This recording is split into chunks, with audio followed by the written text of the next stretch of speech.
बिस्मिल्लाहिर्रहमानिर्रहीम। अस्सलाम वालेकुम दोस्तों, मैं आपका दोस्त आपका होस्ट उस्मान बगवाया और आप देख रहे हैं उस्मान वॉइस। मैं भी आप ही की तरह इस बात का कायल हूँ कि ज़िंदगी खाने पीने और हंसने खेलने का नाम है। आप सभी की तरह मेरा दिल भी यही चाहता है कि अपना कारोबार, बिजनेस और प्रॉपर्टी बढ़ाने पर तवज्जो दूँ।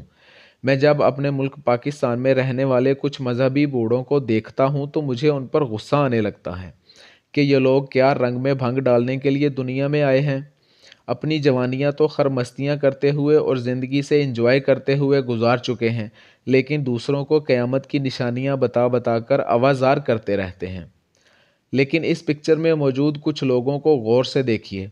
सबसे पहले इस शख्स को देखें जो एक पौधा लगा रहा है।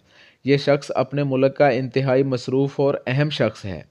उसके पूरे मुल्क और कौम का इन्हिसार सिर्फ उसी एक आदमी पर है, लेकिन ये एक फ़जूल से काम में मसरूफ़ है। ये अपने मुल्क का वज़ीर आज़म है। इसे आप अच्छी तरह जानते हैं और पहचानते हैं। आप इसे भी जानते हैं और इसके मुल्क को भी बहुत अच्छी तरह से जानते हैं। ये वज़ीर आज़म अपने सब हुकूमती काम छोड़कर एक ऐसे बेकार काम में लगा हुआ है जो एक आम माली के करने का है, लेकिन कभी कभार दिखावे के लिए और तरगीब के लिए मुल्क की आला शख्सियात इस तरह पौधा लगाकर लोगों के लिए मिसाल बनते हैं। लेकिन आम तौर पर वो पौधे फलदार या सायादार दरख्त के होते हैं। क्या ये बहुत ही कीमती सायादार और फलदार दरख्त को लगा रहा है? नहीं, ये किसी भी लिहाज से मुफीद दरख्त नहीं है।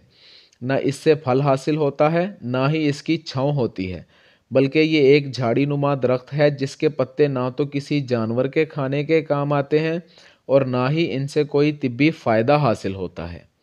ये सिर्फ़ एक ही काम आ सकता है, ये सिर्फ़ छुपने के काम आ सकता है। इससे और कोई भी फ़ायदा नहीं लिया जा सकता। ये छुपने के लिए ही काश्त किया जा रहा है। इस मुल्क का वज़ीर आज़म सब ज़रूरी काम छोड़कर सिर्फ़ इस एक दरख्त की काश्त को क्यों प्रमोट कर रहा है?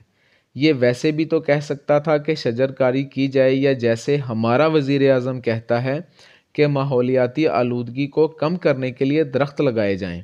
लेकिन सिर्फ़ एक दरख्त ही क्यों? क्या ये इसराइल का कौमी दरख्त है? नहीं, इसराइल का कौमी दरख्त जैतून है।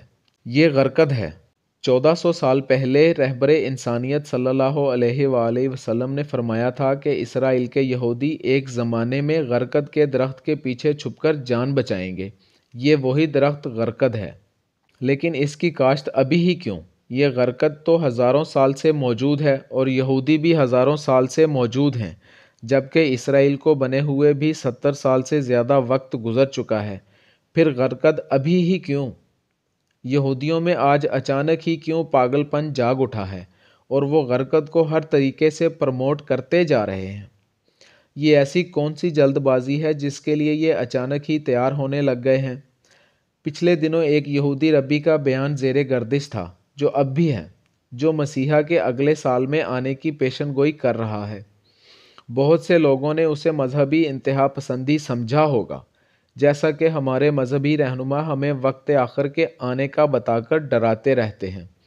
ये भी डरा रहा होगा, लेकिन उनका वज़ीर आज़म जो कुछ कर रहा है उसके मुतालिक मुझे मेरे मुल्क के सिगार, काफ़ी और दूसरे मशरूबात से दिल बहलाने वाले दानिश्वर बताएंगे ये सब क्या है, क्या हो रहा है और किस चीज़ की तैयारी है। हमारा पढ़ा लिखा दानिश्वर रोशन ख्याल तबका ऐसी बातों को दिमाग की खुन्नास करार देता है। मालदार सरमायादार तो क़यामत को किसी सूरत कबूल ही नहीं कर सकता, क्योंकि जिसको अभी अभी खरबों रुपए मुनाफा हुआ है, जिसने बहुत बड़ी इंडस्ट्री अभी के अभी खड़ी की है, वो क़यामत को कहाँ अफोर्ड कर सकता है? या वो नौजवान जिसकी अभी सोशल मीडिया की दोस्तियों से दिल नहीं भरा, या फिर वो हमारी ख़वातीन बहनें जिन्होंने अभी के अभी ख़रीदे गए कीमती ज्वेलरी और मलबूसात की नुमाइश भी नहीं की, उनको गरकद वालों की मनसूबाबंदी और तैयारी से क्या गर्ज हो सकती है?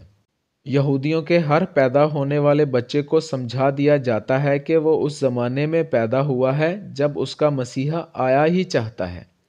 वो उस मसीहा की आमद को जल्द मुमकिन बनाने और उसके रास्ते के रोड़े दूर हटाने के लिए 70% मुसलमानों को साजिशों के नतीजे में तबाह कर चुके हैं, जबकि बाकी 25% को अपना हमनवा बना लिया। बाकी 5% हम जैसे कमले रह गए हैं। जिनकी बातों पर कोई ध्यान देने को तैयार नहीं है। मेरा कोई मजाक उड़ाए, बुरा भला कहे, मुझे कोई परवाह नहीं है। मैं अपना किरदार अदा करता रहूँगा इंशाअल्लाह ताला। जी नाजरीन, आपको हमारी वीडियो कैसी लगी कमेंट सेक्शन में अपनी राय का इजहार करें। इस तरह की इनफरादी वीडियोस के लिए हमारे चैनल को सब्सक्राइब करें। मिलते हैं अगली वीडियो में। अल्लाह निगहबान।